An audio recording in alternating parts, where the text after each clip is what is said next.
Ravi bhai, is it take time? Yes, sir. No, just you will start. You start now. I am getting Okay, ready. You ask me. Okay, Jagan. okay. Thank you. Jagan is there. Jagan. Yeah, brother. Yeah. Yeah, you are there. So we will start. We will start. Time is already 7:10. So,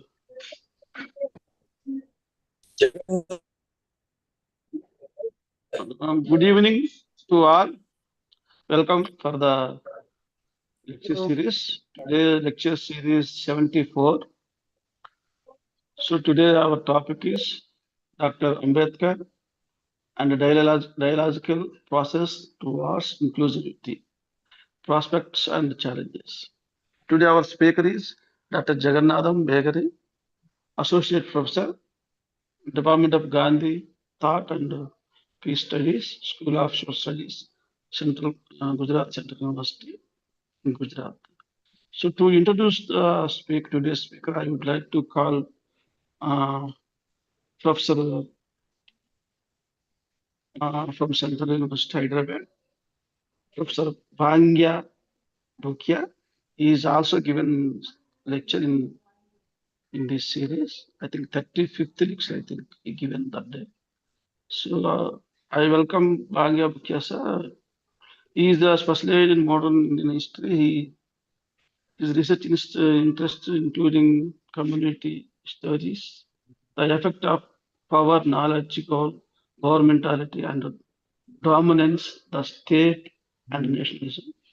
So before joining University of Hyderabad, he taught history at Osman University and the English and University also he taught. So with a brief introduction, I would like to call back Vangya Bukiasa to introduce the today's speaker and also moderate the today's session also. Thank you, sir. Okay, thank you, Ravi, and welcome all for this wonderful talk. I'm actually pleased to introduce my friend and colleague for a long time, Dr. Jagannathan Begari. Jagannathan, I mean, I know him from his student days. He has been, working on idea of democracy, people's movement, and inclusive development for a long period. He has doctorated from University of Hyderabad, and then he visited various other countries, US and European countries. He has been actually very productive, particularly in recent years. He has been publishing a lot of stuff around these themes. In various journals, and then he has actually edited a book as well in recent time. So I mean, so most of his works are around democracy, development, Ambedkar thought, and stuff. So without any much delay, I would like to invite Dr. Jagannathan Begari to deliver his talk. I also appreciate Dalit Center for organizing these wonderful talks, sensitizing the society, particularly in this particular difficult time. I see it as a very important task.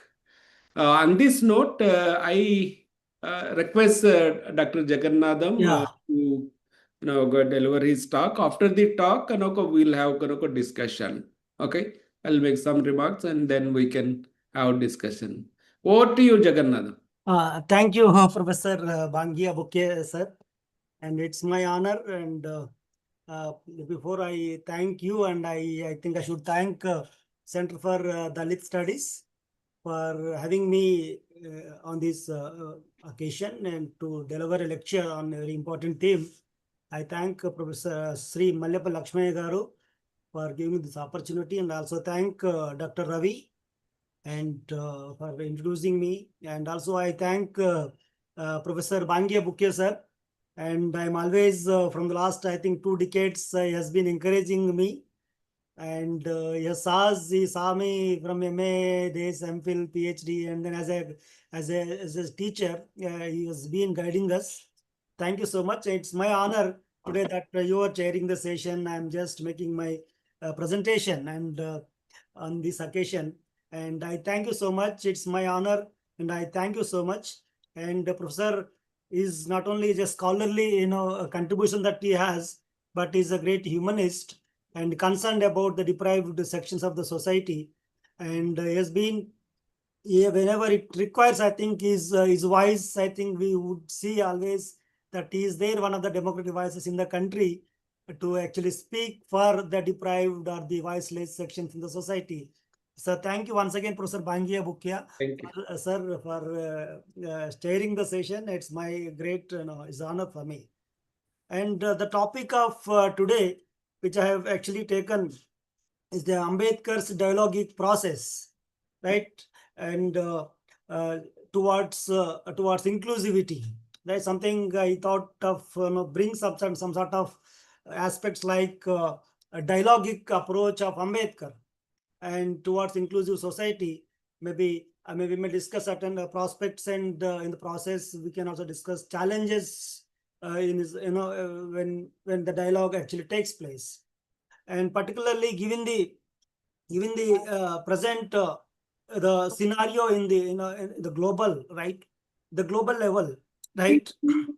Global level, we see there are certain national, if you take national, global, or if you take any regional or any regional religious or political, cultural, economical, ideological conflicts that today we witness in the society. It was very much visible, all conflicts in the society. Having said this, but it is also very difficult to actually to sit together, right, on the same table and discuss, debate, deliberate, and discuss and have a dialogue. That actually is just not possible given today's social, economic, political context. So therefore, but if you see, when during the freedom struggle or prior to freedom struggle of independence, immediate after independence, you see that different sections of different groups or ideological groups are all modern thinkers, having being a conservative or liberal or any other ideological socialist or the other any religious groups. They actually, we could see though they had tremendous differences among themselves, but they could sit together and discuss and deliberate and resolve the conflicts. If not resolving the conflicts, there was a, in principle, a deliberation, dialogue was there among the modern thinkers in the country after independence. Immediately when they are writing constitution, when they are actually trying to create the situation, create the space where India can move forward, move ahead with all with full preparedness. So therefore, that possibility today is not there. Maybe it is because of many reasons are there for that, right? It is this in the context of this, I think discussing, right, dialogic process, I think I felt that it is very important. Not only in the world, it's today we are moving, mostly we are witnessing the conservative emergence in the, not only in the country, but in the world. I think this context, I think discussing something on dialogic process is important, and particularly Ambedkar's dialogic process. Before I just go into, right, in the dialogic process, actually, if you see the what you call particular Ambedkar's dialogic process, when you want to understand Ambedkar's dialogic process, we can actually take two important aspects when you talk about Ambedkar's actually dialogue report. What made him to actually start this process? Maybe the dialogic process, one aspect, the dialogic process not always is a consensus, right? When we talk about dialogic process, it is not always consensus. Many times we have different opinions, and dialogic process have a confrontation. We see confrontation in the dialogic process. We see the different different opinions that you get, which you may not agree with those aspects of others. But in the dialogic process, actually, we sit together. Sometimes it's a consensus, most of the time it is a confrontation. But there is a dialogic process that you see with Ambedkar's approach. You see that he actually worked with, within the sections, he worked with as a dialogue within the groups. He worked with the others in the process of fighting against the discrimination. Maybe it is social, economical, political, or when he was actually advocating for rights for the deprived sections. I think he is actually trying to what you call trying to interact with, try to initiate the dialogue within the groups working with him, or within the group having differences with him. And also he is also actually having dialogue with the others who are actually, maybe they are not you can also call them as opponents, or you can call them as either contenders, or you can call them as they are actually different, as differently they believe in different ideology or different social system that they believe in. But with that sections also, he was actually not trying to develop that ideology, that what you call a dialogic process. Therefore Ambedkar's, if you look at Ambedkar, is not only he worked within the sections, but also he worked with the several stakeholders, several other modern, can take modern thinkers, Indian modern thinkers, you can take the foreign delegates, you can take several committees committees that he interacted with. Therefore, in the process, actually, he is trying to interact with and initiate the dialogue with various stakeholders in the process of actually getting the justice for the deprived sections of the society. And therefore, two aspects become very important for Ambedkar when he actually, what made him. One is actually, you can see subjective experiences Ambedkar.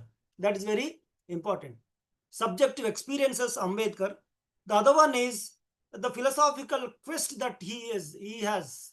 The philosophical, knowledge, the philosophical, how philosophical that he was, and the philosophical, interventions of Ambedkar, understanding the world in general, and trying to educate, trying to understand the Indian social system, economical system, political system, trying to interact with people, and trying to articulate in his lectures, in his seminars, in his public meetings, that subjective experience of Ambedkar, right? And even as a student, as you can see, as a student, as a small boy, as a lawyer, as an advocate, as a professor, right?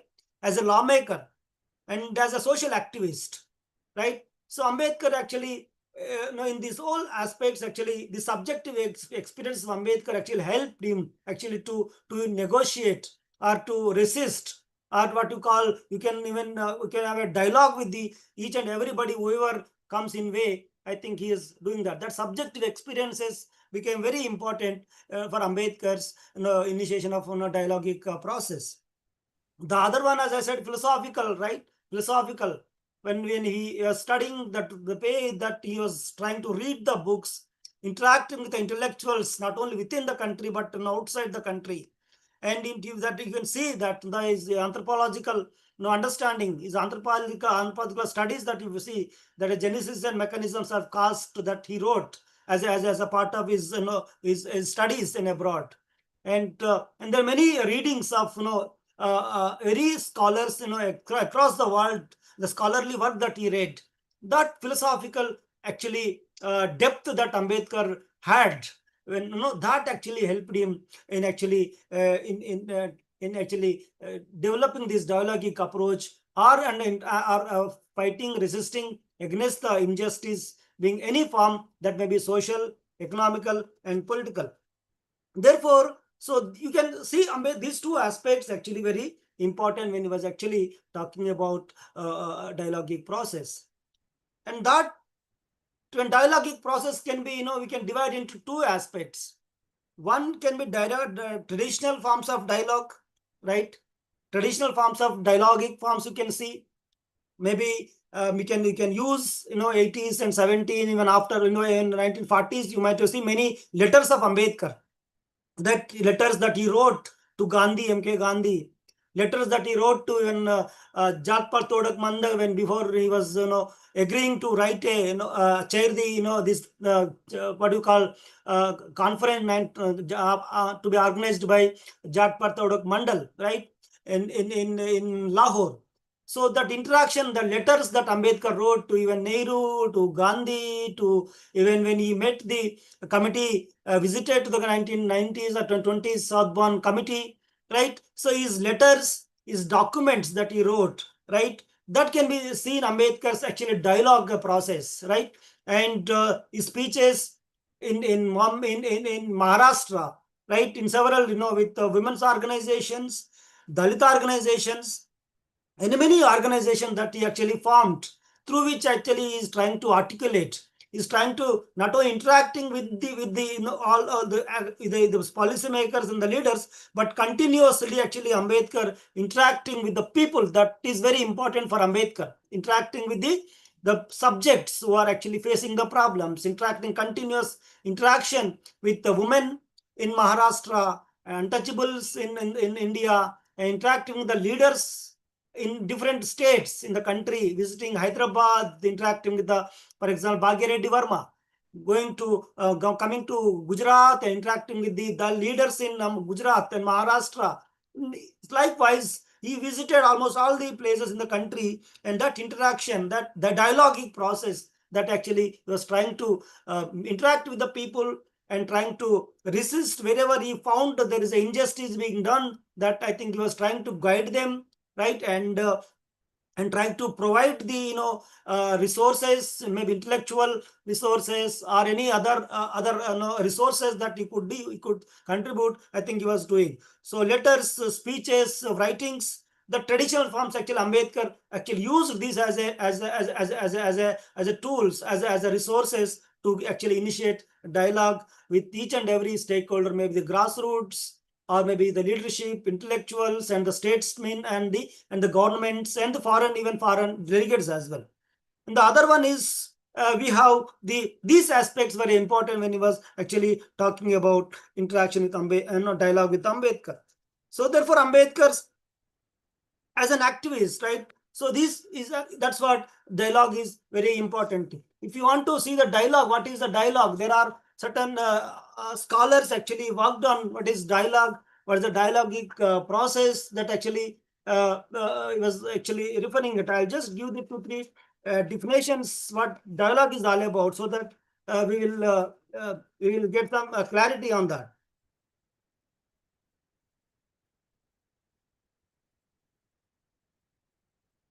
And there are scholars like Habermas, who actually talks about Habermas, who actually talks about in communicative his works that he wrote, right?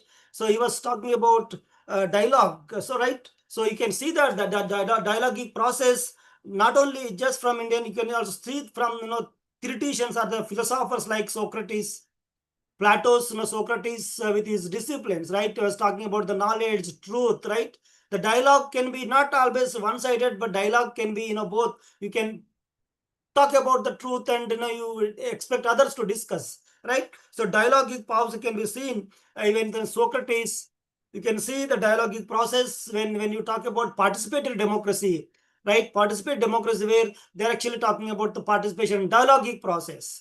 Dialogic process also has, you have a connotation of educating, purpose of educating others, right? Educating others. So this participative approach, you can see even what you call a deliberative approach of Jorgen Habermas, and his communicative aspect approach of that you can see in the aspects of even religious communication, dialogue, and existence. Scholars called, what is his name? His name is David Bohin, right? He was actually bringing from the Eastern sources. And there are scholars called Gadamer, right? He was actually talking about. And others like Bohn and Others actually saying dialogue as a means of addressing, right? Dialogue as a means of addressing the significant crisis that we actually face in the world today. And he writes of a dialogue as a process of awakening the people in the world. And he was also saying that, and a new kind of mind built on a kind of imperial that is called as impersonal friendship, and based on the development of a common meaning that constantly actually transforming in the process of a dialogue, in which no speaker is excluded, right, and in which no particular content is excluded. So he was actually born, and others are saying the dialogue is it addresses the significant crisis that we face in the world today. Therefore, everybody is part of the dialogue. Sometimes you cannot exclude somebody and include somebody, right? The people, maybe when you start the dialogue, I think people can come together, right? Maybe you may agree with them or you may not agree with them, but when they come together, right? When they come together, so you may actually in the process you may change yourself or you may change others, right? Therefore, I think Boden is very important here. He was actually talking about so it is nobody can exclude it in the dialogic process. And the other one is it was talking about when there was if you anybody student from international relations, and there was a book called Samuel P. Huntington's book Lives of Civilizations. There he was actually talking for this actually was talking about foundation for dialogue among civilizations, then introduced dialogue is in a new paradigm for international relations. So there they were talking about promoting and facilitating the peaceful resolution and conflict disputes, and reconciling tensions between cultures, countries, and regions, and promoting and facilitating the much needed dialogue between the different religious groups. I think you can say the dialogue is very important philosophically. If you take Habermas or if you take other scholars, I think even participative democracy, if you read, I think we find that the dialogue is very, very, very important. And another scholar called, his name is Smith, he said dialogue is considered as a social relation. And dialogue is considered as a social relation, not so much a specific communication form for question and answer, but it is a heart, a kind of social relation that engages its participants. So it engages everybody in the discussion so that you can resolve the process. And some scholars like they say that it's a Paulo Freire, if you might have read, a very important scholar, and he actually works on what you call education. He actually talks about, there is a book called Pedagogy of the Oppressed, written by Paulo Freire. He actually developed the tradition of critical pedagogy built on the foundations of the dialogue, and where he was actually talking about the critical conscientization that he was talking about. And he was talking about that with practice of informed action is, and he was talking about in his dialogue is not just about deepening understanding, right, but rather is a part of making difference and in the difference to the world. The dialogue in itself is a cooperative activity. Therefore, dialogue he was talking about is very important. Nowadays, when you talk about education, it becomes one-sided, like it's a bank credit and debitor relations. It was talking about banking model, but he actually was talking about education. Actually, it should be like, it's a critical conscientization. There has to be criticality when we approach, not that everything whatever the others writes and says is correct. So Ambedkar's approach also can be seen that Ambedkar is somebody writes something, Ambedkar actually was there as a torch bearer, right? Whenever it is required, I think he was there to what you call in the form of resistance, or in the form of writings, or in the form of speeches, or in the form of the communication, right? Ambedkar actually started in these dialogues very critically with all stakeholders. For example, when Ambedkar was actually talking about representation, question of representation, right? Question of representation. So Ambedkar in 1920s, and if in his movements, maybe movements called Temple Entry Movement, or Kalaram Temple Entry Movement, or Mahad Satyagraha, or any other movements that in 1920s, if you see Ambedkar's works, that actually reflected when I think we were submitting the report to the Southbound Committee report, Southbound Committee, where actually Ambedkar was talking about representations for the deprived sections of the society, where Ambedkar was arguing that for these deprived groups, I think representation is very important, and they was demanding them. I think representation has to be given. The process when he started for the question of representation, when he was meeting the committee, Sadman committee, he actually submitted the report and asking, demanding, and actually in the form of the document he submitted to the committee and arguing for actually representation for these sections, and that is reflected right in the form of annihilation of in the form of roundtable conferences, when Ambedkar participated 3 roundtable conferences, and first, second, and third, 9, 30, 31, 32 conferences he actually participated. He was very powerfully pushing the agenda of transformation, like sections of the sections requires separate electorates. When he argued, when he convinced the authorities, but when Gandhi opposed Ambedkar, and Ambedkar's Gandhi's version was that Ambedkar is trying to divide Hindus. Ambedkar said nothing doing, it has to be done. When he was convinced, when they came back, actually Gandhi was arrested and kept in the jail in Pune. But when he was started hunger strike, and Ambedkar actually again here the question, though Ambedkar was not convinced, but Ambedkar had agreed to actually though they are not agreed for separate electorates, as a result of that agreement communal award, I think this part of dialogic approach, when you see talk about, right, therefore Ambedkar was not always, if you see Ambedkar's approach from 1920s till his death, Ambedkar was actually never used violent actually forms or violent methods in his approach. But Ambedkar always, if you see his satyagraha and what do you call is all 1920s Samaj Satyagraha, Kalaram Temple entry movement, or his public gatherings addressing, Ambedkar actually used peaceful resistance.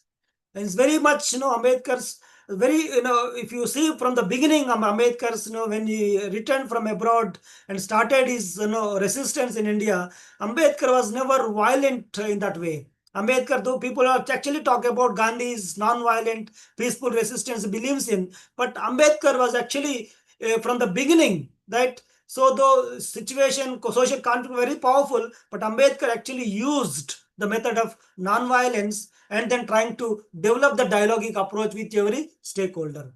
In this Pune Pact, same thing happened. All the leaders like Pandit Madan Mohan Malaviya, Rajendra Prasad, others from were representing Gandhi and having discussing about the representation. Though Ambedkar was not happy with them, but Ambedkar and agreed for the separate electorates for the benefit of the. That means Ambedkar actually, wherever it is required, wherever it is, it can push the agenda of social transformation or social justice. I think Ambedkar trying to get through is a dialogic process. That's how separate electorates. That today Ambedkar, though he didn't get separate electorates, but today whatever we are enjoying today, that got because of a lot of deliberations, right? Though Ambedkar was forced to agree with the decision, but that is what dialogue is all about. Not that every time. So one actually get benefited from the dialogue, but somewhere there is a compromise, or there is somebody else. There has to be some sort of you actually situation where it creates that you have to be silent sometime, or you're silenced by others. But dialogic process always very important. That's what he was actually talking about. When Ambedkar, you take again dialogue aspect of an Ambedkar's approach, right? In the as a member of Constituent Assembly, if you see, most of the actually modern thinkers who are members of Constituent Assembly, you find that there is a Sardar Patel, Vallabhbhai Patel, Nehru, right? There are other people from the different ideological groups, right, who are sitting together. Ambedkar had as a patience actually to actually convince everybody there, right? So each and every part, whatever the words that are there today in the Constitution, right? Though there are others who are opposing certain provisions that are to be incorporated in the Constitution, Ambedkar was actually with so patiently, actually he was actually trying to convince them and tell them I will give you two examples how Ambedkar actually convinced. Last two, I think 1 year back, we see in India, the people are debating about India is Bharat or it is India. And when the same debate actually that took place during the time of writing the constitution. And Ambedkar, everybody was divided. It is a Bharat, it is not India, it is not India, it is a Bharat. But Ambedkar actually he got up and said that that is Ambedkar, it is India, but that is Bharat. So Ambedkar actually trying to actually resolve the conflicts rather actually creating the problems. So Ambedkar trying to resolve the problems by saying that yes, so there has to be somewhere the full stop. So Ambedkar in his dialogic prose actually he stopped the debate that time that India it is a Bharat. Not only it is a Bharat but it is a India. So therefore this kind of dialogic approach you find in Ambedkar. Same thing issue with regard to language question, right? Language question. So language question, whenever people are debating in the panel, so Hindi should be the official language or Tamil should be the official language or other vernacular languages should be official language. But Ambedkar actually, though he was from Maharashtra, he believes he has a Marathi language, but somewhere there was a debate that everybody was convinced or not that he was agreed with that proposal, but somewhere Ambedkar actually tried to resolve the conflict by interacting with all stakeholders, all the members of the Constituent Assembly, and they try to resolve the problem. Of course, that problem still it is there, but still, so there is Ambedkar somewhere you find that there is always is trying to resolve the conflicts by saying that conflicts not always. So Ambedkar means he was actually trying to develop the consensus. And if you see in social aspects of India, Ambedkar actually started with temple entry movement. If you see in the initial phase of in his movements, Ambedkar movement is in fact temple entry movement. That means he was actually trying to reform Hinduism, trying to educate the people in the beginning, so that where he was thinking that wherever there is a public domain, I think people should be given respected. But Ambedkar, though he tried hard to reform the Hinduism. In Annihilation of Caste, he wrote that Hinduism it is in crisis. And he compared Hinduism actually with a rat. That Hinduism requires the reforms. Hinduism has a right, it is hidden in the hole, but it is not allowing others to bring out from the hole, therefore it is in crisis. So Hinduism requires reforms, but Ambedkar actually cautioning Hinduism that time need to be reformed, need to be changed. Otherwise, it may be problem. They have to face the problems. And even Hinduism was even talking about religion. So Ambedkar was actually very much particular about the religion. So Ambedkar, people think that Ambedkar, and he was talking about when he actually stayed 1920s, he made a statement that he will, though he was born as a Hindu, but he will not die as a Hindu. That statement he made. But actually, after that statement, almost it took 2 to 3 decades, more than that. Decades to think that period that Ambedkar used, right, as a Constituent Assembly member, as a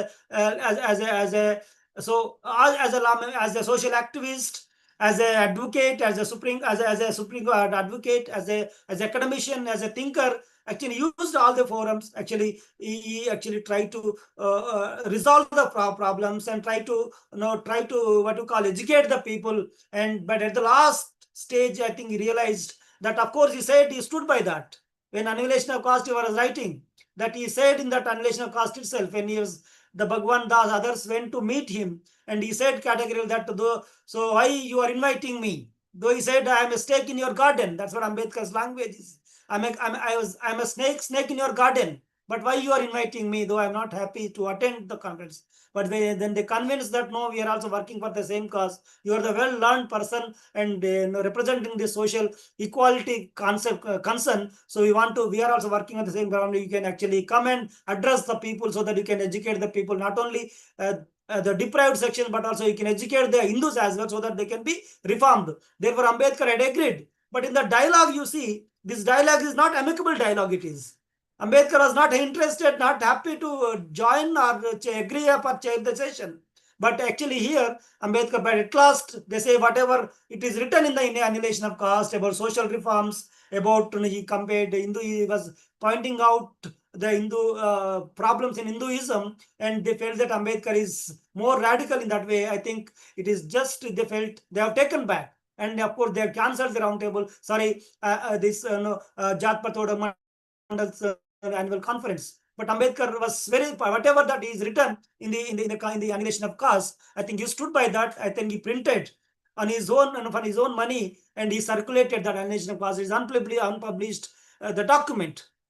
Therefore, Ambedkar's even the dialogic process, when he was meeting the Sadhvan committee, when he was trying to talk about the reform, representing the concerns of the deprived section in the Constituent Assembly, right, about the fundamental rights, directive principles about, and he was talking about every concept aspect that he mentioned in the Constitution. He was actually trying to. There are members who actually opposed Ambedkar's interventions, but Ambedkar actually tried to actually convince them. When his concluding remarks, he said he was taking the name of somebody who is opposing all concepts, but he said he thanked the person who opposed him and saying that though it is we have not accepted your proposals, but you actually helped us in writing the Constitution. That is what somewhere you see Ambedkar, the positive aspects, approach of Ambedkar, I think helped him actually to incorporate the fundamental rights in Indian Constitution.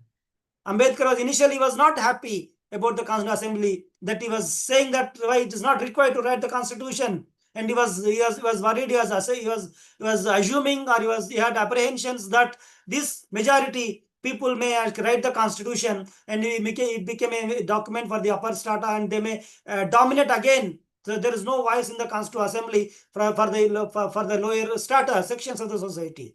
But later on he changed his mindset, and then he became part of the Constitutional Assembly. His presence, his dialogue with all the members in the Constitutional Assembly, I think that actually, because of his presence in the Constitutional Assembly, helped us to see what is the Constitution of India today, which we are actually witnessing and enjoying the fundamental rights. You see the right to life, right to liberty, right to property, abolition of untouchability, Article 17.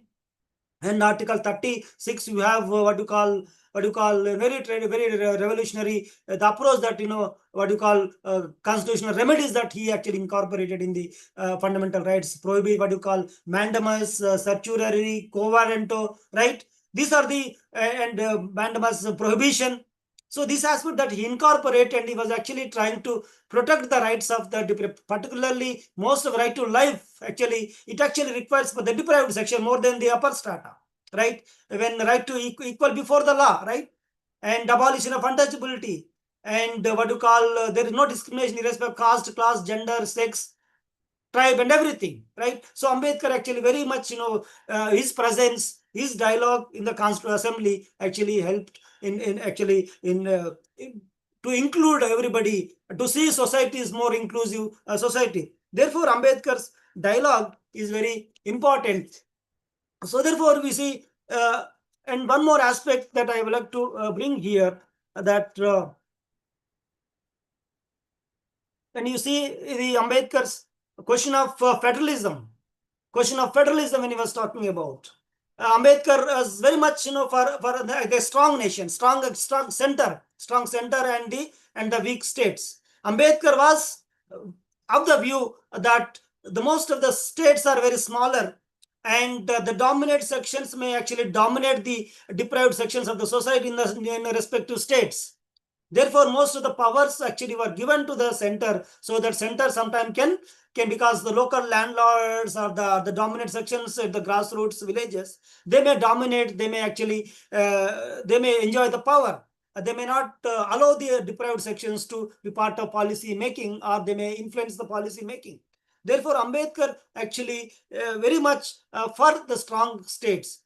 As a result of that, Ambedkar's understanding, if you see, many states in the country today, many states like demanding separate states, including our Telangana state, Jharkhand, Chhattisgarh, Maharashtra, Gujarat that time, right? And Bundelkhand, Bombay there was a demand. Ambedkar even supported the Bombay city as a separate province that time. There is he was also supporting the Gujarat can be separate state from Maharashtra, can be divided and have separate state. So whatever Ambedkar, but that became possible because center is powerful here. we have seen with regard to Andhra Pradesh politics and Telangana movement, right? So though people are aspiring for a separate state, but the people who are sitting in the helm of the affairs, administrative affairs, are very powerful. Not only the economically groups, but are the very powerful socially privileged groups are sitting in the helm of administrative affairs. And all, not only governments are there, all political parties are actually dominated by the upper strata, upper dominant sections. And Telangana people, most of the sections were actually demanding separate state for 1950s itself. But it was not just possible because the policymakers or politicians who are actually controlling the polity economy of the state. Therefore, it was not possible. Therefore, Ambedkar was actually right in convincing the policy, members in the Constituent Assembly to have this. Though Ambedkar was not part of member of the second reorganization committee, Ambedkar that time submitted his report to the report and wrote many aspects in Ambedkar's works. If you see states and minorities, Ambedkar wrote all his concerns with regard to smaller states, visibility of smaller states, question of language. You see everything that in his documents. Therefore, Ambedkar actually working for the using all these aspects, right, and trying to actually bring equality in the society. And there's one more aspect that I'd like to bring to your kind attention here, that Hindu Code Bill. That is one of the important aspect here. And as a law minister of India,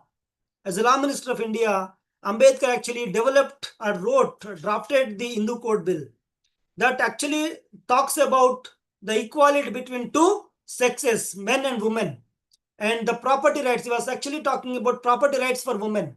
He was talking property rights for adoption rights for women here. And he was actually talking about cessation rights for women here. So Nehru, as a liberal face, as a modern face, initially he was with Ambedkar, and Ambedkar said, Nehru said, you go ahead with Hindu Code Bill. We will pass the bill in the parliament.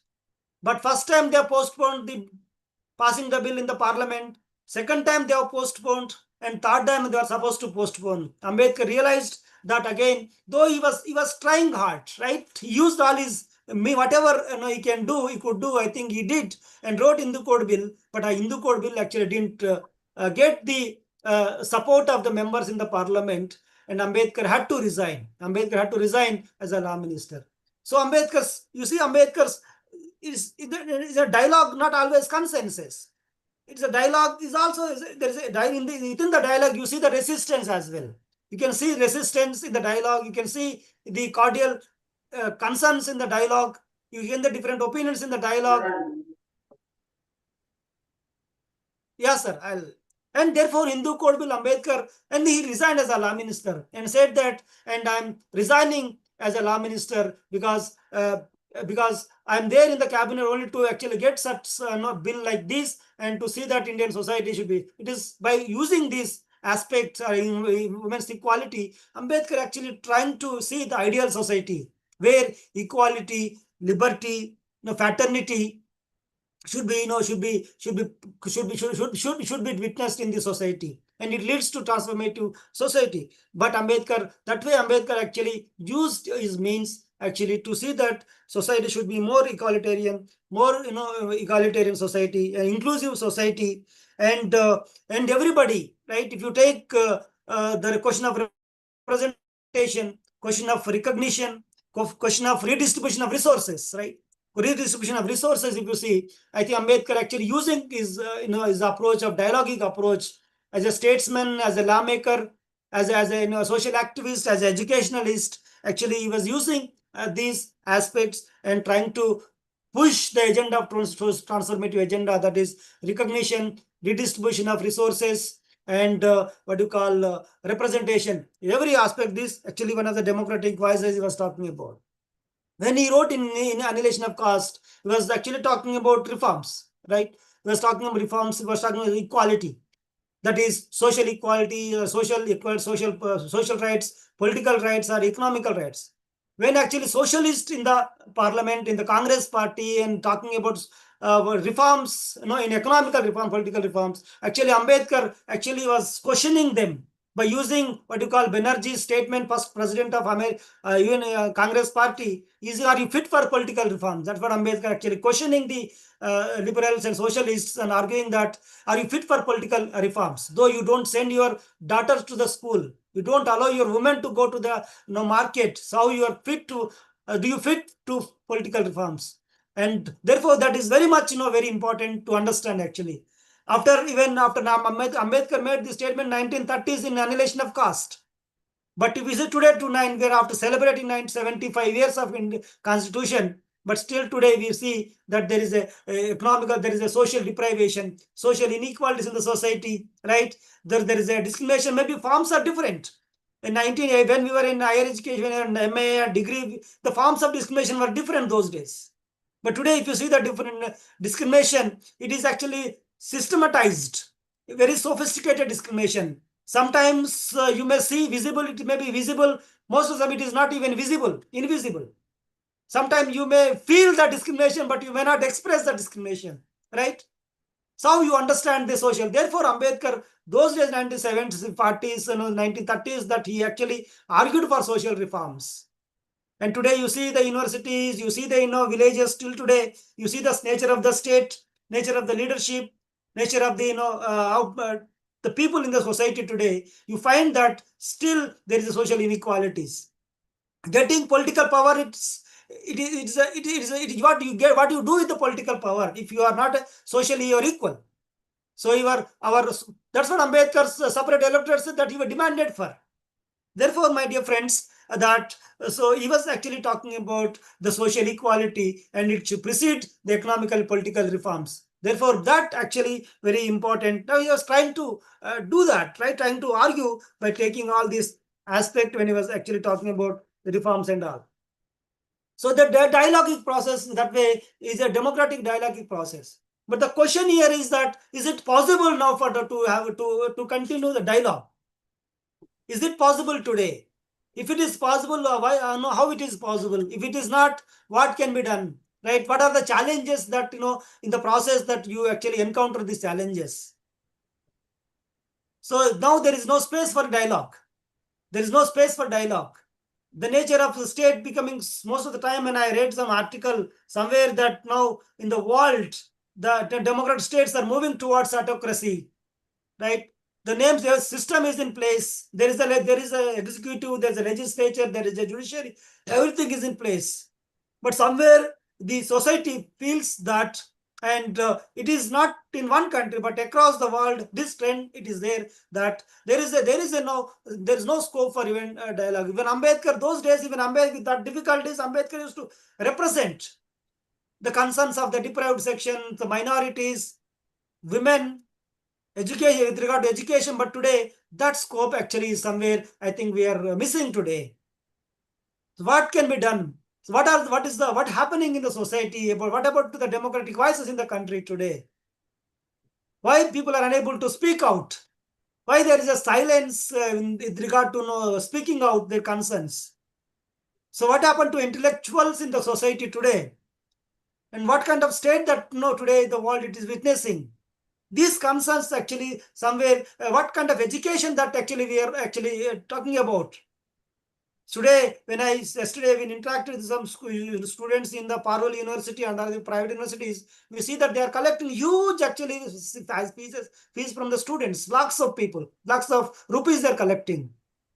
Is it possible for the people from the deprived sections to take admission in the private universities, private colleges, or even KG students, PG students, equally they are paying money?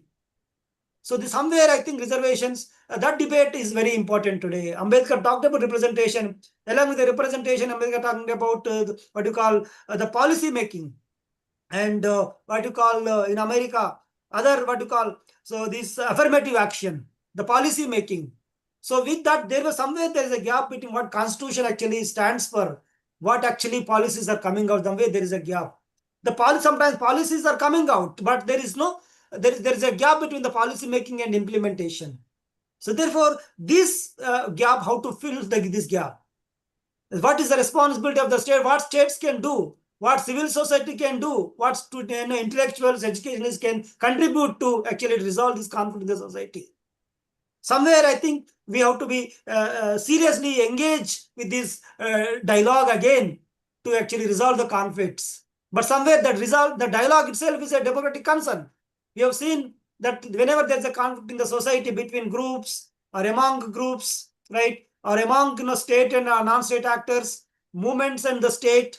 So we have seen that there was a discussion, there was a deliberations. Somewhere that scope I think is lacking today, and the dialogue need again to bring back the dialogue process. Democracy where it stands, dialogue is very important aspect in democratic setup. Therefore, the dialogue aspect is very important. Actually, resolve the conflicts, particularly social alienation and discrimination. To overcome these problems, I think dialogic process is very important. I also strongly believe that the Ambedkar's, if you really seriously read Ambedkar's, that Ambedkar's resistance is very peaceful resistance, very non-violent resistance, and it was very peacefully he educated the people. Education is very important. Even Article 45, 42, 43, these articles in directive principles actually gives free education for the people. But today we are talking about right to education, right to health, right to employment, everything. But somewhere actually these rights are not actually becoming reality. Therefore, somewhere the dialogic process may be in the form of writings, maybe in the form of seminars, lectures, or in the form of what you call documentation, or submitting the documents and getting the representation, right, and getting education. And that education can be used again to actually educate the people. Somewhere that is lacking. Now I think we have to retrospect ourselves, where we stand, what one can do, resolve the conflicts, and along with other aspects, I think dialogic process and Ambedkar's, we have to take very seriously Ambedkar's philosophy, Ambedkar's subjective experiences, his resistance, right? And Ambedkar used all his means, right? For he brought, you used his own media, Janata in the Vaishkrut Bharat, right? And other newspapers that he used on his own, and then he contributed something that time. So now I think we have to think like Ambedkar and bring certain revolutionary, not in terms of revolutionary in terms of violent, but in terms of transformative, like Jyotirao Phule, Periyar Ramaswamy, and others. And Ambedkar then try to see that society should be more ideal, and society should be more democratical. Ideal society should be there. That society, if you want, I think Ambedkar's dialogue is very important. I'll stop here, and I expect if you take questions, I can take questions. Thank you so much. Thank you, sir. Yeah, okay. Thank you so much, Jagan. It was really wonderful listening you. And the questions you have raised at the end, they are really, really very important in the present context. We don't know where to go from here. We are actually in a way completely freezed, seized, and we are in cage. Okay, so I'll come back to that, and then friends, Jagan actually told us the whole story of Ambedkar's agitation and forms of negotiation with the Savarnas and state at various stages during his time. I mean, so how I see is basically Ambedkar form of negotiation or dialoguing is deeply rooted his understanding of liberal democracy. So whatever he's basically thinking or discussing was coming from very liberal democratic values he believed in. And if you see his agitation particularly, he takes things to certain level. I mean, initially the agitation, and then he opens a door for discussion. I mean, so that is how things supposed to be resolved.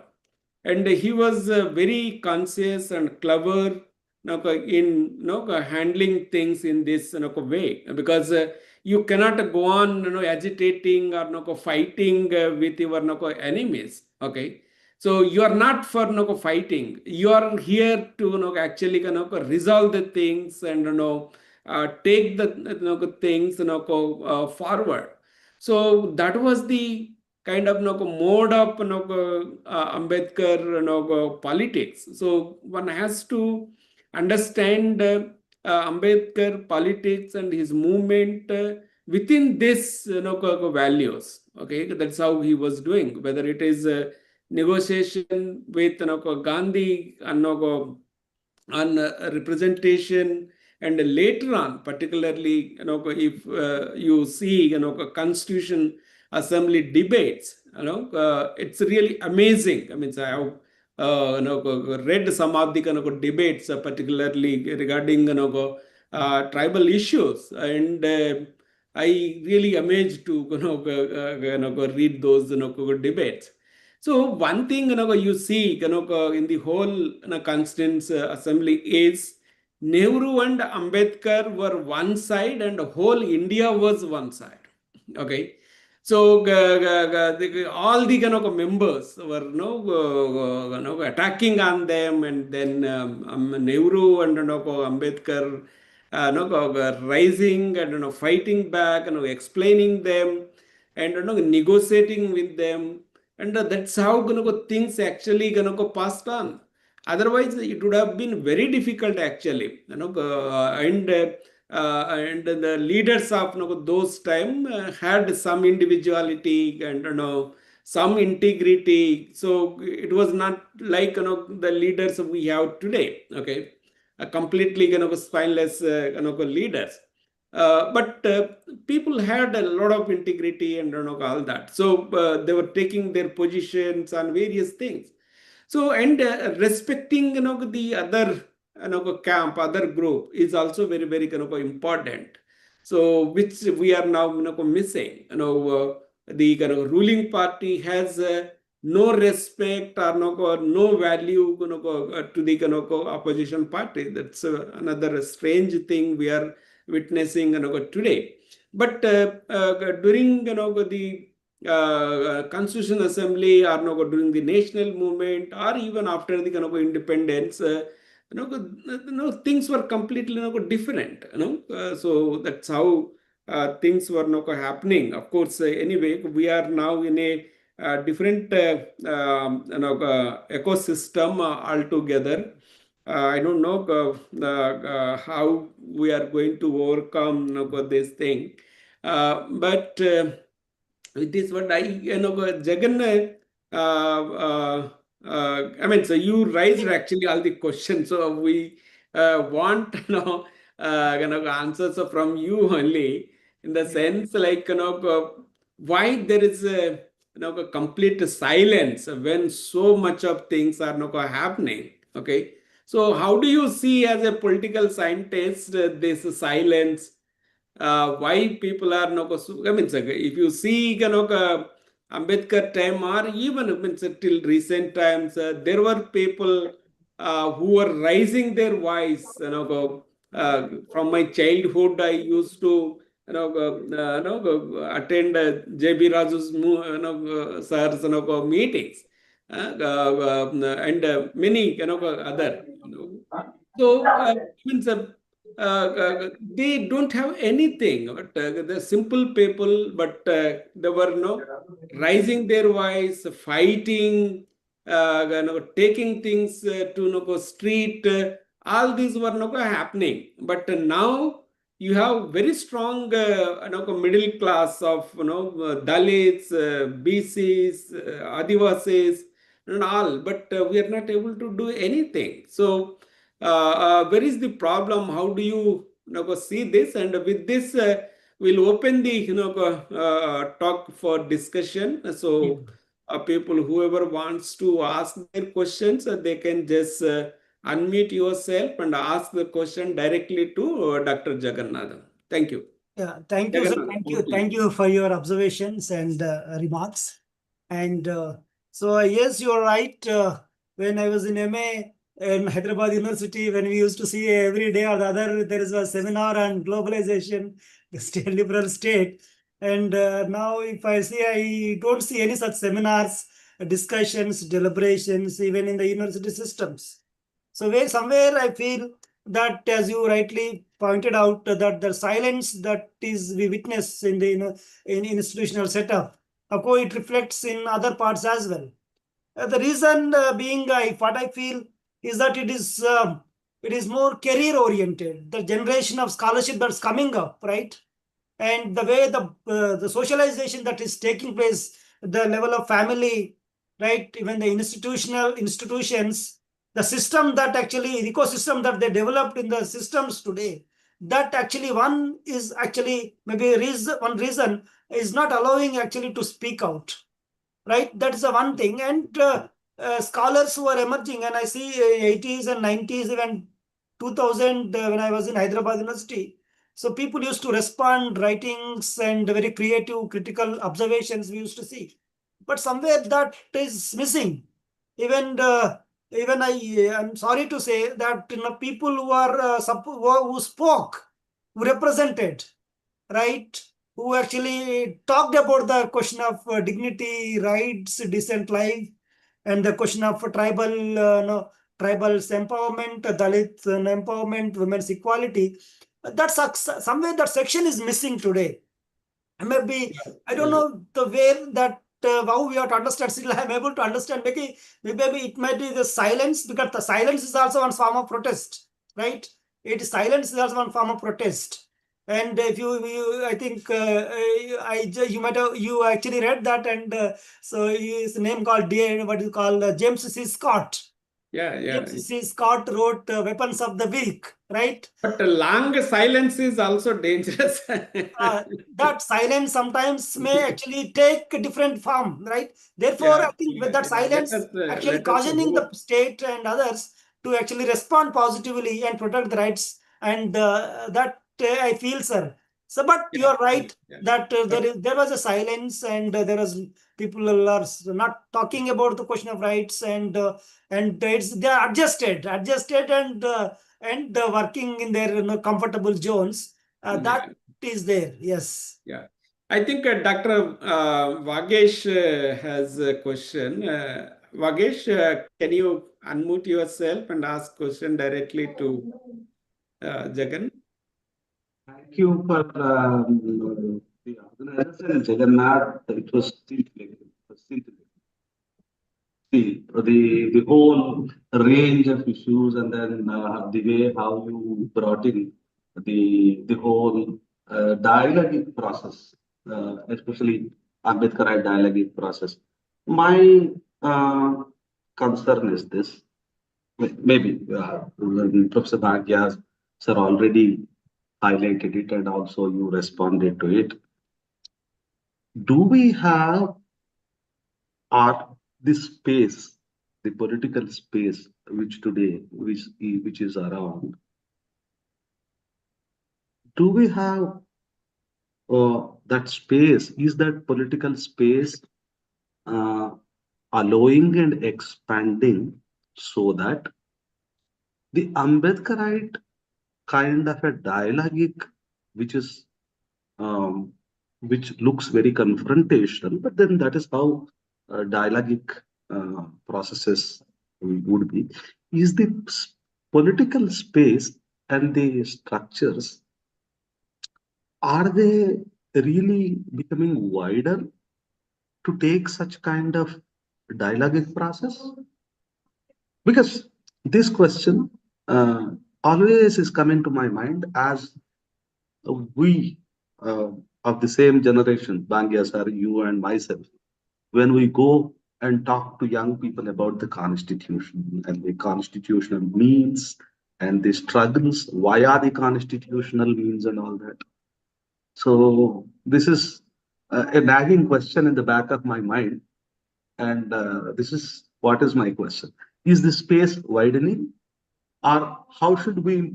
If it is not so, how should we try to widen that space so that the Ambedkarite, or what you call as the Nehru Ambedkarite kind of dialogic process of taking things forward, how to uh, widen the space or how to take it.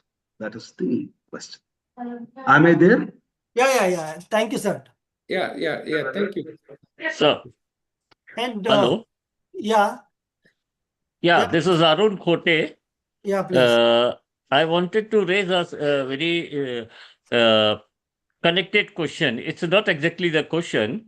What my point is, we have seen in 2016, the first time it was an incident of JNU, where the Ambedkar has been adopted by the non-Dalit sections of the society when the Kanhaiya Kumar and others are arrested. Then after, in 2019, when CA protests started, on that time, again, people has taken up Ambedkar, though it was a very much limited within the periphery of the constitution as a the person who has bring the constitution. But it was the initiation by the people, and it is by somehow that the non-Dalit sections started discussing about Ambedkar. And somehow there is a mindset, or you can say that it's a influence, or it is a kind of understanding about, before the people, that if we will go through the Ambedkar, or if we will adopt the Ambedkar, then there are a possibility to keep the same, what you say, the dialogue and inclusiveness. But somehow the response from the people, Ambedkarite people, the section from the Ambedkarite people, they have not able, somehow, whatever the reason, I don't blame, but Yeah. the dialogue process has not been adopted. Exactly. This is somewhere it is missing. Yeah. Just similarly, because of the regime that doesn't allow to start any form of dialogue. So that is what I wanted your response on it. Thank you. Okay, thank you, sir. Any other question, please? Any other question, or can I respond to these two questions and then we can take other questions after this? Yes, sir. Shivaji. Shivaji, Actually- please. Yes, sir. I have one question. Shivaji, can you introduce yourself? Yeah, hello. Myself, Shivaji. Ah. Now I am pursuing masters in Central University of Gujarat. Oh, Shivaji. Actually, I am. Okay. Yes, sir. Hmm. Actually, I have one question. Does dialogue makes the government slow, or when experts make plans for hard problems like climate changes, does listening to like a public help? So, can you repeat once again, Shiva? Does Yes, sir. dialogue makes? The government slow, or when experts make the plans for the hard problems like climate changes, does listening to the public help? It's like a public help. Okay. Anybody? Yeah, okay. I think you can respond, Yeah. Jagan, to this Yeah. three questions. Yeah. We Thank have you, much time also. Vagesh. Yeah. Vagesh, I think is a good friend of ours, and I met him in Hyderabad. I think 2018, and we were making presentation on Telangana topic. I remember, right? And yeah, you are quite right that you're talking about political space, right? Yes, I said in our presentation that the space is shrinking, right? It is universal fact that everybody thinks that space, actually there is a shrinking of space, democratic space.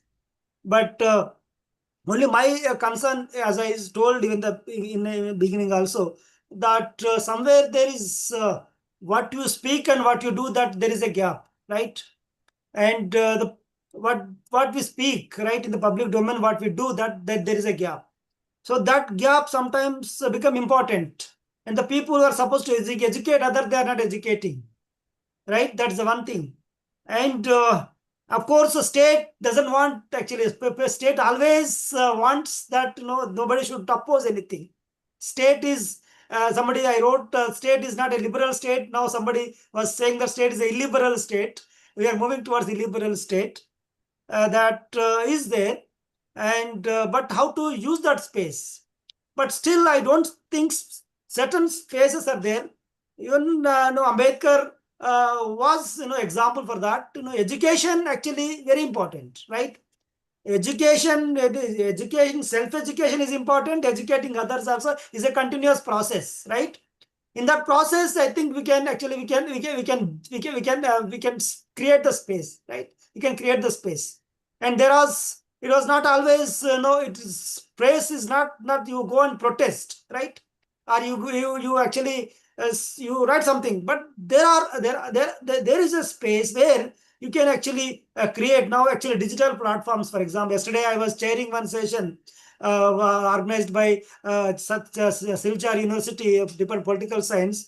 When a lady was saying that now the digital media become very important. The digital media very important. She was also coming up with saying that now digital media state is using digital media to project actually to only the developmental activities media in Northeast, for example, issue of Kashmir, where so they're actually projecting that there are developmental activities taking place in the country. Kashmir now is flourishing, everything is very cool, there is no problem. So that narration, the dominant narrative is coming up. And this media can also actually be used, right? In a very, Ambedkar is the right actually. Ambedkar, though he was a doctor, those days in 30s and 40s, 50s, there was no space to speak, but Ambedkar spoke, right? Ambedkar represented the concerns. If you see all the modern thinkers who he was sitting with them are actually neither they are either they are Congress, Ambedkar opposed to Congress party and Congress politics, or the conservatives, Ambedkar opposed them as well. But he represented his concerns. I think it is now, I think one has to think, that intellectuality is actually very important and education is very important. How you articulate, right? How you articulate, But of course, we're in a democratic setup. In articulation in democratically, that one has to, it's a continuous process, right? Therefore, but I agree with you that political space is missing today. State becoming so powerful, not only one in only it is in India, but across the world. If you say USA, if you take Russia, or if you take other German, if you take Israel, right? All states are becoming so sometimes undemocratic, and then but of course systems are in place. What you call systems are in place. Election commission is place, judiciary is there, executive is there, even president of India is sitting there. Everything is in system is placed, but somewhere that there is a difference, there is a gap between the formal democracy and substantive democracy. Once if you are unable to substantialize the formal democracy, I think it leads to crisis, as DL Seth and others argued, that there is a space for micro movements, right? That problem is there. And what you call Upendra Bakshi in his Future of Human Rights book, he argues that, I quote, that when state becoming powerful and became, and it actually gets the support of international support. Right now, it is a grassroots, social activism should actually take the, align with the other democratic forces and pressurize the state. Pressurization always is a democratic concern, democratic aspect that can be done by using our own intellectuality and then democratic space wherever it is necessary. Right? Therefore, that aspect is important. But still, I feel that education, getting education is important. Self-education is important. Educating continuously others is also equally important. Whenever there is a emergency came 1975, 77. But right again we we actually fought back, and then again we brought the democratic culture back, right? So that that is there, right? But the time need to be tested. It's a history, right? It's a history that actually we have to test again and see what will be the process. So, sir, Vigesh, this is one question. Thank you so much, Jagan. Thank you. And Arun's question, he was saying that whenever there was a issue with regard to violation of rights or the justice, question of justice, right? He was giving the example of Kanaya Kumar and other non-Dalits, and they're representing using Ambedkar symbol. That I feel nothing wrong in that. Everybody is Ambedkar is the property of everybody. Ambedkarism is itself is a universal in nature. It's not only confined to one India, right? Ambedkar's, when we were talking about cosmopolitanism, right? Cosmopolitan culture, cosmopolitan democracy. Ambedkar brought certain ideas from Buddha, Maitri, right, and then contributed to the cosmopolitanism, right? Today, the people who are talking about cosmopolitanism, actually, you can Ambedkar's philosophical theoretical discourse actually contributes to what you call cosmopolitanism. Therefore, anybody can take Ambedkar's philosophy. That is a good sign. But having said that, and you are saying, but why Dalits and other deprived sections are not speaking? That's question I think is trying to raise. So this question is important. India, right? It's a question as a ladder, type of question, as a system we have, right? Division. It is a Ambedkar said in his Annihilation of Caste. It is not a division of labor. It is a division of laborers, right? It is a division of laborers. So naturally, you find that somewhere there is no unity among the deprived sections of the society. There is no unity because unity is not there because there is a because everybody wanted actually maybe individual. It is subjective, of course. It is subjective, and we see if you go to Maharashtra, you find different problem within Dalits, and even among tribals. If you go to Uttar Pradesh, you find the different problems within the Dalits. There is no unity. And if you go to Andhra Pradesh, you find there is a differences. There is a question of justice. They are fighting each other, and the deprived tribals are actually fighting each other, and they are within the share. They are demanding again share. Somewhere we feel that they are within the given situation. They are actually fighting for that.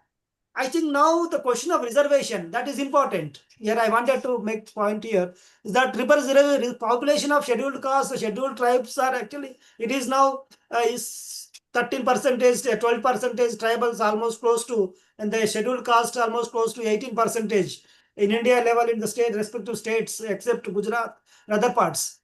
But if you, again speaking for the reservation, within the reservation actually now the question, you see the demand reservations you are talking about, in the public sector, if you see the reservations are only, there are no positions at all, right? And there is, it's already, although we are talking about reservations, but actually reserve system is, every section is now enjoying the reservation. Not only scheduled caste, scheduled tribes. Scheduled castes are getting reserved, scheduled tribes are, OBCs are getting reserved, Brahmins are getting. When I was finalizing list of PhD students in my university, MS University, EBC, EW students are coming more from the upper strata.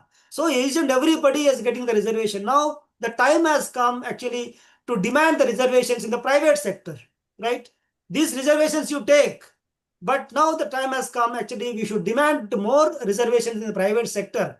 For example, you software companies, international organizations. There are many, what you call, many companies in the private sector, actually, they are actually taking many people. So there is no reservation system at all. Again, in the private system, you find that in the upper strata is going. There are many Hyderabad software company, you find most of them Kamma people. Most of them are Reddis. Most of them are other upper strata.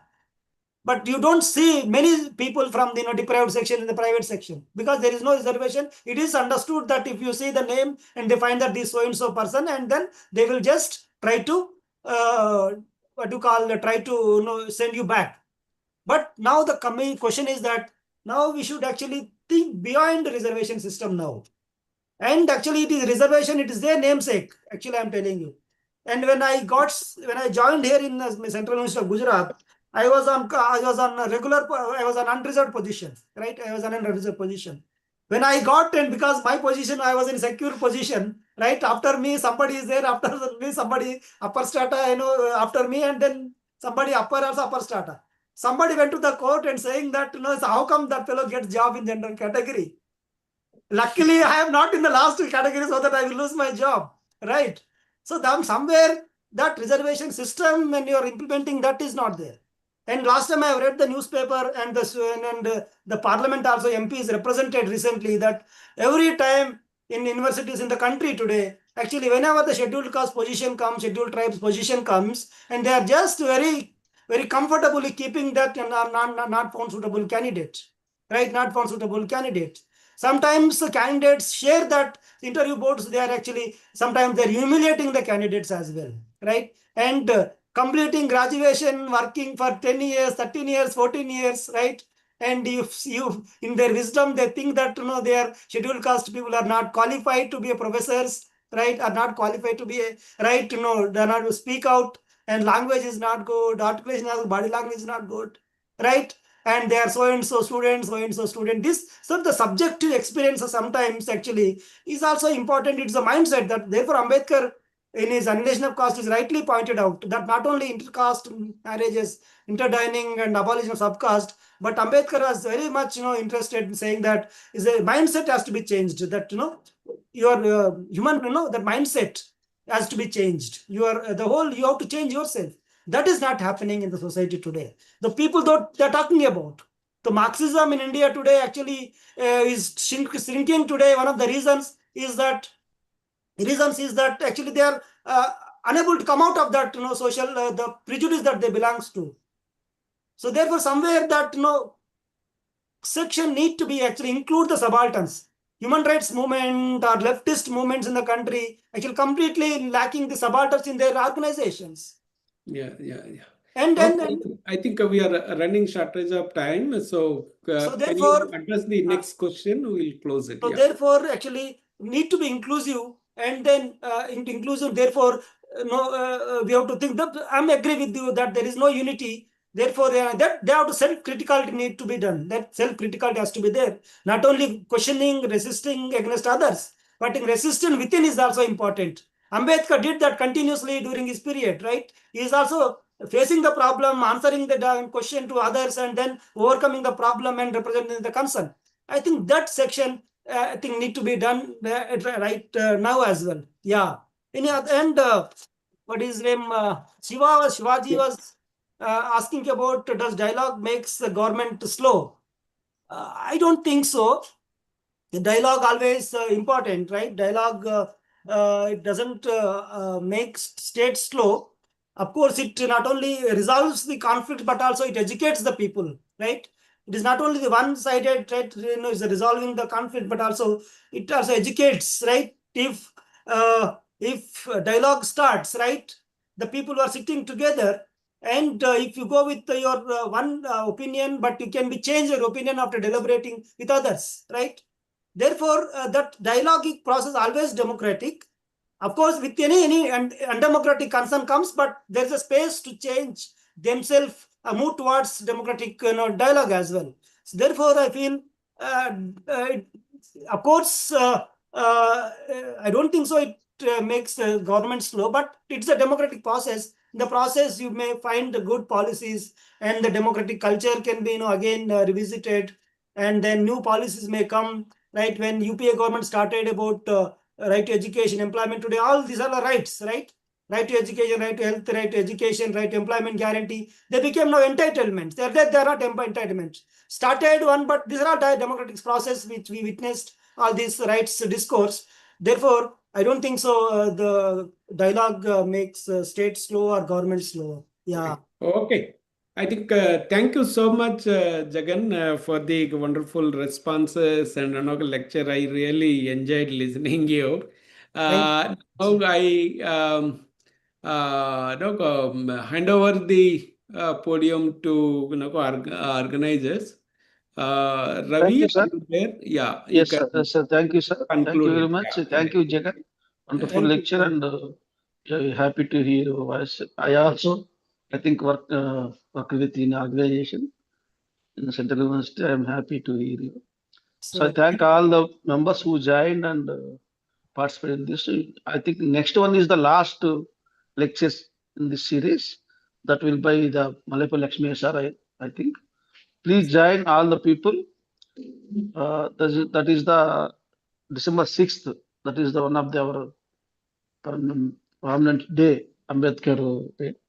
So next Saturday by Malayapur Lakshmi sir, the lecture will be there. That is the last one, this lecture series. okay. Thank you, one and all. Wonderful. thank you so much. Thank you, sir. Thank you. Thank Thank you, you. sir. Thank Yeah. you, one and all. Thank you. Right. Thank you. Yeah, good night. Thank you, everyone. Thank you so much, sir. Thank you so much for Yeah. sharing this session.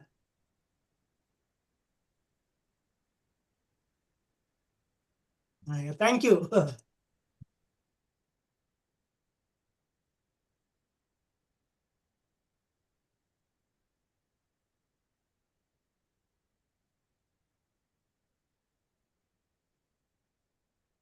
Hello, Ravana. Jagan ఓకేనా? So thank you okay super, నువ్వు బాగా చాలా చాలా ఏమంటారు depth గా చెప్పావు. Thanks అన్న, thank you so much. మీరే చెప్పగలరు, ఐ మీన్ ఆ థ్యాంక్ యూ. డెప్త్ తెలిసిన చెప్పగలరు. థ్యాంక్ యూ అన్న. చాలా హ్యాపీ. అది ప్లాన్ కూడా ఏంటంటే maybe next January Thank you very much, 26th కి అక్కడ మీటింగ్ ఉందని అనుకుంటున్నారు. ఓకే. ఇక్కడ సెంటర్ ఫర్ స్టడీస్ లో 2 days ఈ లెక్చర్ ఇచ్చిన అందరు స్కాలర్స్ పిలిచి ప్లస్ మన లోకల్ గా ఉండే పర్సన్స్ పిలిచి ఒక 2 days ఒక కాన్ఫరెన్స్ లాగా పెట్టాలని ప్లాన్ చేస్తున్నారు. సో వీలైతే ఏం పబ్లిష్ చేయడానికి కూడా ప్లాన్ చేస్తున్నారు ఫ్యూచర్ లో ఈ లెక్చర్స్ అన్ని కూడా. సో అది దృష్టిలో పెట్టుకోండి, కుదిరితే ఇదంతా ఒక రైటప్ లో ఇవ్వటానికి ట్రై చేయి ఫార్మెట్ లో. సో నీకు తక్కువ టైం ఉండొచ్చు. ఇంకా డేట్ కూడా గుర్తుపెట్టుకో, 26th జనవరి, 25th 26th చెప్తా ఉన్నారు. వీలైతే ట్రై చేయి, రావడానికి ట్రై చేయాలి. అది హిస్టారికల్ డే లాగా అవుతుంది ఆ రోజు కూడా. సో నెక్స్ట్ లెక్చర్ జాయిన్ అవ్వ, నీకు అన్ని తెలుస్తాయి కూడా. వీలైతే నీకు పంపిస్తా ఇన్విటేషన్. వీలైతే నెక్స్ట్ లాస్ట్ లెక్చర్ జాయిన్ అవుతాను ట్రై చేయి. Okay, thank you. So I'm living అన్న. పిల్లలందరూ బాగున్నారా? అందరు బాగుంది, థ్యాంక్ యూ. అందరు బాగున్నారు. ఫోన్ చేస్తా, I call you back. Okay okay okay, thank you. Thank you so much. Thank you all participants and friends who have joined. I can see Rajni Devi, Mas Ramji, and Chain Singh, Shivaji, Manasa, Akash, Kiyansh, Ramanjanelu. Thank you one and all. Thank you so much. Thank you. Thank you, doctor. Thank you, sir. Thank you, sir. Thank you so much. Thank you, sir. Thank you. Thank you, sir. Thank you. Thank you so much. Yeah. You're not, you're mute, madam. You're in mute. So please unmute yourself and speak.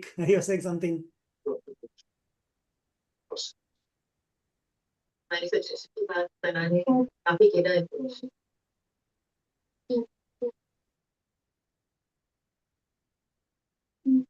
చాలా బాగా మాట్లాడింది sir.